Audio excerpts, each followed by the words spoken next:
Today's speaker has been near and dear to my heart since she's been my best friend since 6th grade. I normally do a more formal introduction, but I'm going to tell a story here instead, because I can, and I have the microphone. Alycia and Regina, her identical twin sister, who you met earlier, who read the manifesto, they were new to our school in 6th grade. They kind of kept to themselves, but I was drawn to them. They seemed exotic and cool. Maybe it was the identical twin thing. Maybe it was the wheelchair. Maybe it was the haircuts. But I promised I wouldn't bring up the mullets.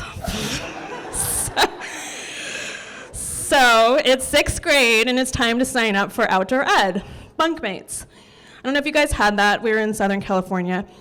Basically, you go up to the mountains for a week and sing camp songs and do outdoorsy stuff.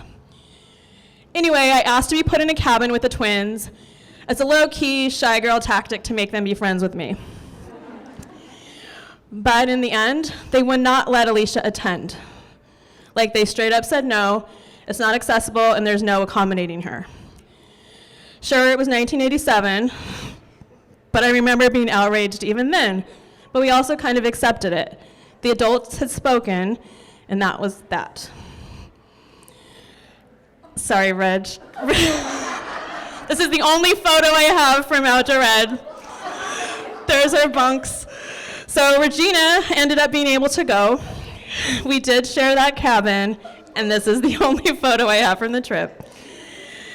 The good news for us was that when we got back, we made up for lost time, and the three of us became inseparable. Here we are at my 12th birthday party. I clearly got my design chops from my mom. Good matching border and wallpaper, Mom. Okay, so that was my first brush with the lack of inclusion and really blatant discrimination toward her. In the years since, I've witnessed it time and again, and I don't even know the half of it. I wish I had thought to speak up in 6th grade and advocated for inclusion. I wish I knew that was a thing. If the adults had bothered to even open a dialogue and ask questions, they could have found a solution. But instead, they told an 11-year-old girl and her classmates she couldn't join this rite of passage away from home. So here she is, folks, with her incredible story. I'm so excited to introduce you to Alycia Anderson.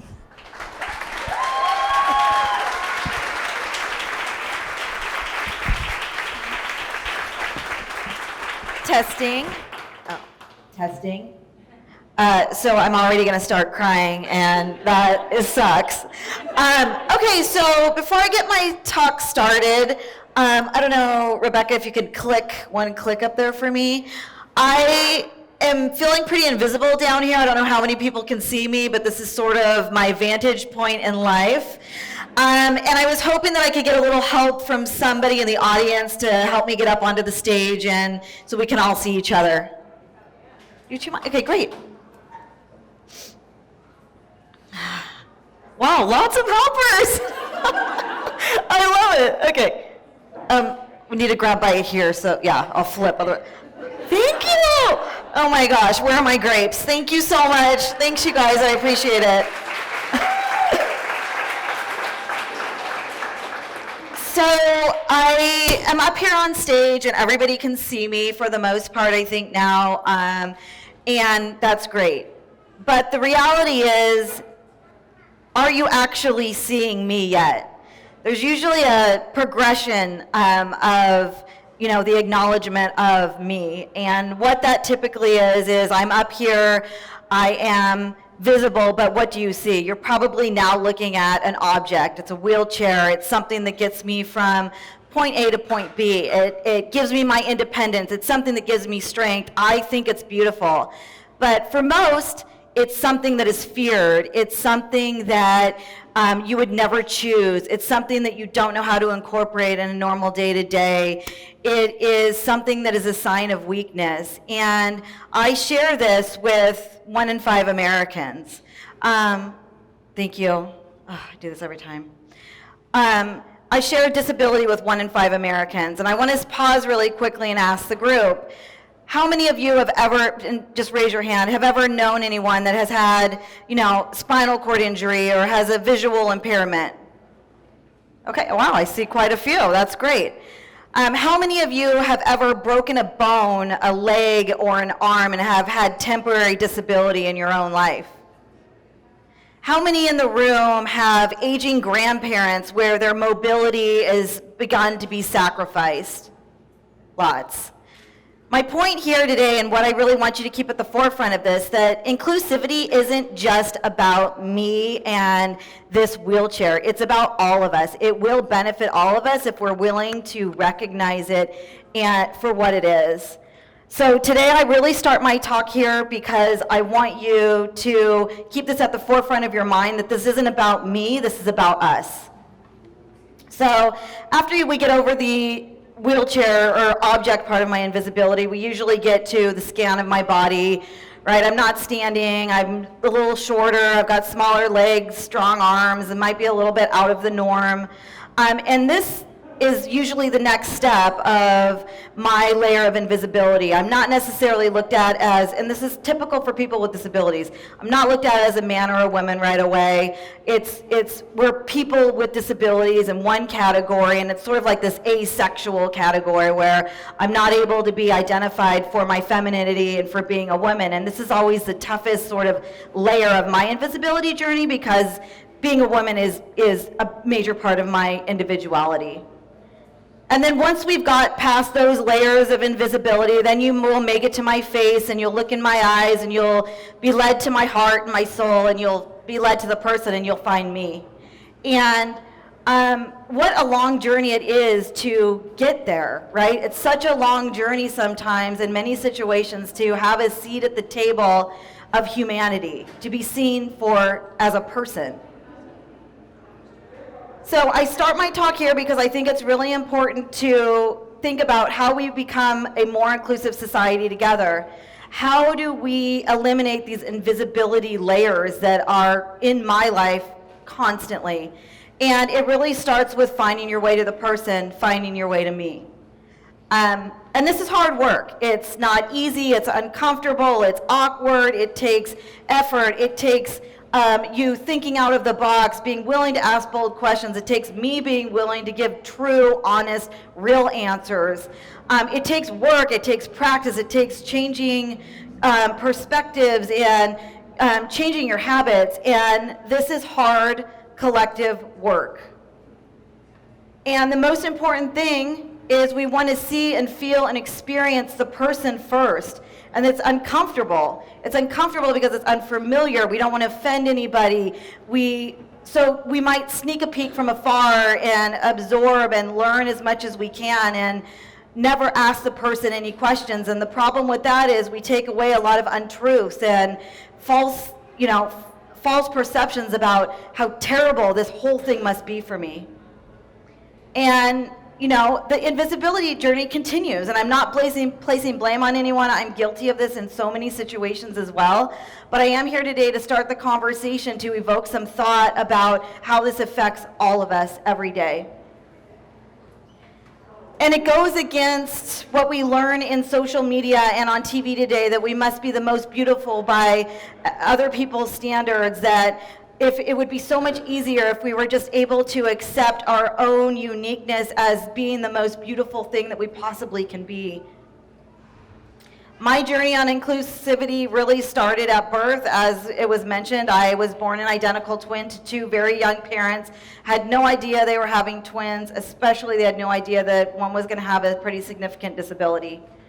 One egg split in two, my other half of me sitting in the audience, my greatest gift in life, and the other half of me that is walking through the universe, able-bodied, that I have been on the best journey of inclusion with and that I could have ever asked for. And so we've been on this lifelong education of how do we make this work. I was born with something called Sacral Agenesis. It's underdevelopment of the sacrum on my spinal cord and sprinkled with like a good amount of internal organ issues. And when babies were born like me, unknowingly, doctors' recommendations back then often was do not give her life is not going to, it's going to be very difficult. Don't give her the surgical procedures she's going to need to survive. She's not going to survive. And my quality of life would not be good. And my parents, young and not knowing what to do, sort of pre-Google it days to double check, they took the doctor's advice. My sister went home and I stayed in the hospital, not expected to make it. Weeks and months went by and I was beating the odds and I survived, I lived. And I kept always say that I was just waiting, thank you. But I was just kind of always believing that I was having a twin moment, wanting to get back with my sister, have a snuggle, what's up, where is she? And ultimately I survived and my mom had had enough of all of this advice. And so she took things into her own hands, and the hard fight and the journey began, environmentally, socially, medically, physically, to figure this thing out as a family. Born in 1975, which ages us a little bit, sorry Regina, but I mention this year specifically because it was quite crucial to the journey and the success that I would have in my life. Born on basically the cusp of the exchange of segregation of people with disabilities to inclusion. Pretty powerful timing, right? Very powerful timing for me to be born. A time when discrimination was finally illegal and society was being forced to recognize this and change by law. This fueled by a society back then that wanted to make love and not war. It opened the doors to the theory of inclusion. And for the first time in history, people with disabilities were considered a class. We were marginalized, but we had a seat at the table of the human race, which was a massive, huge victory for us. Activists with disabilities had led the charge to get the Rehabilitation Act passed in 1973.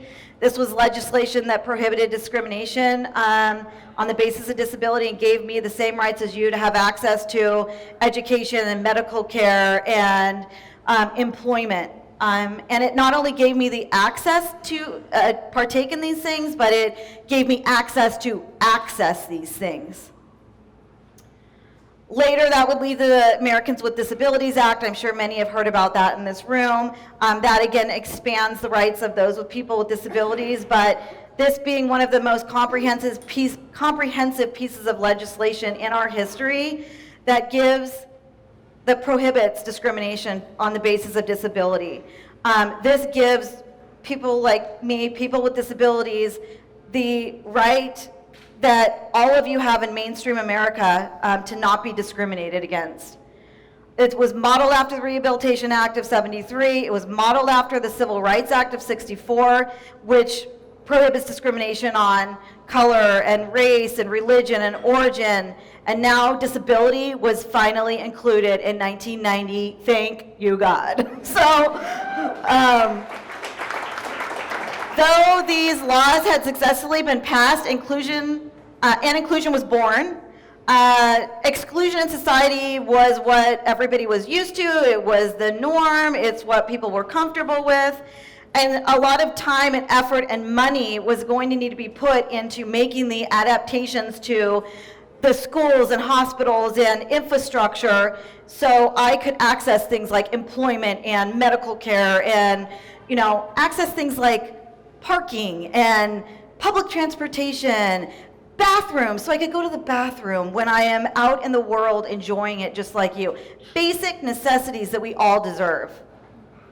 On top of that, ramifications of disability rear their ugly heads, and they still do today. Things like bullying, exclusion, pity, discrimination, blatant discrimination. And because of these laws, society was finally forced to remove the invisibility screen and really start to collectively work together to include, and there was just no choice anymore. As a child growing up with these ideas, they were first being introduced, I was sort of somewhat of in an experiment of inclusion. I would be the first generation that would face the raw elements of inclusion.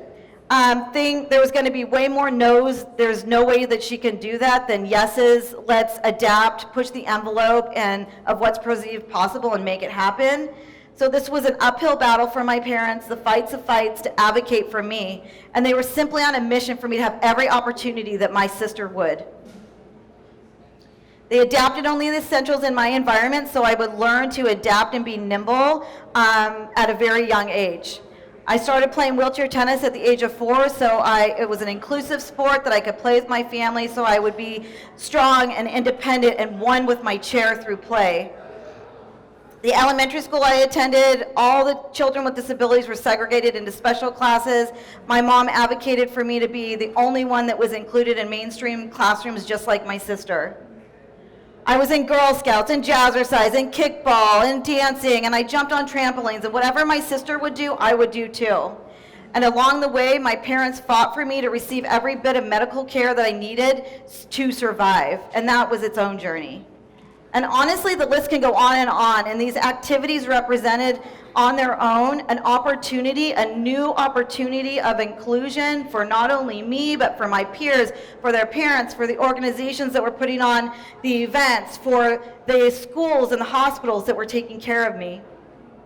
And each moment of my life, an opportunity for inclusion. It's been apparent due to the physical nature of my disability, because it's a glaring thing. I can't hide that I can't walk up a staircase. I can't hide that I need adaptations to enjoy the world just like you. And sometimes I have to fend for myself without adaptations and just do the best that I can. But I know that I'm a bridge to show you how to practice this in life. So here we are again, inclusion. It's hard work, it's day-to-day work, it's in and out, it's collective work. It never ends. It is an ongoing opportunity. This is a gift from my mom. A framework was set all in the first 7 years before she passed away from leukemia. Her final wish was to empower my dad to continue this fight to make me independent, that I would never fear to go after my dreams, that I would fit in to a world and know how to navigate it that was not ready for me. And someday when they were both gone, that I would be totally fine. So my dad kept his promise, and he taught me how to push aside my self-doubts and to be bold, to be fearless, to embrace the challenges, to look at every moment of discomfort or pain or as an opportunity to overcome and grow and become stronger. That I had the opportunity to teach by example and change perspectives, and this was an honor in my life. I do this simply by holding my head high and doing the best that I can with a smile. So, and to be thankful for every day that I was given, because it was then and still is today a day that I was not supposed to have, and he would remind me of that every single day of my life. So this is great, right? Take these tools, I implement them, I accomplish a lot. I compete in wheelchair tennis nationally. I have a full ride scholarship for a master's program in Belgium. I live in Europe. I navigate a totally inaccessible continent alone. I publish a children's story through the Paralympics on inclusion. I get married. I have heights in my professional career. I'm even the first waitress in a wheelchair. I can do it all, right? And sewn into this along the way is a lot of medical close calls and surgeries, and I never allow myself to show fear, because I know every single prick of a needle or every opportunity that I have to stay in the hospital is opening the door to the next day for me. And through this journey, my biggest work is to be included with you. I want to be included in this life with you, with my sister, just like my sister, the other half of me. I'm on a constant mission to work as hard as I can, to be as strong as I can, to adapt and prevail, to hold myself well, to fit into a world that is still in so many ways not ready for me. And this, I still find myself invisible in so many situations. So I continue to strive to remove these invisible layers from my life and to be seen for me. The idea of inclusion is based on the belief that everybody deserves to have access to services and benefits and resources that we all take for granted, and that's even me every day. That it is to help people that have been marginalized to feel and become one with our community. Even if it takes a little bit more time, effort, money, who cares? We need to do it no matter what. This will benefit all of us, not just me, all of us at some point, someday, will benefit from an inclusive world. Inclusivity is based on love for each other, respect for each other, care for each other, doing what we can for each other, enabling a pathway for each other, and the hardest part of all, working with each other. It allows us to recognize our differences as gifts. It allows us to adapt to an ever-changing world. It allows us to experience and to learn and to feel and to see people for people and me for me. As I have gotten older, I'm bolder and I'm ready to challenge you.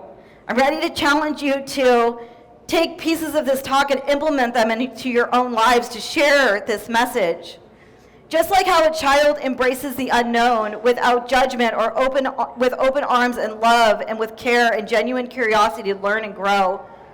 Inclusion is not just about including people with disabilities, though very important.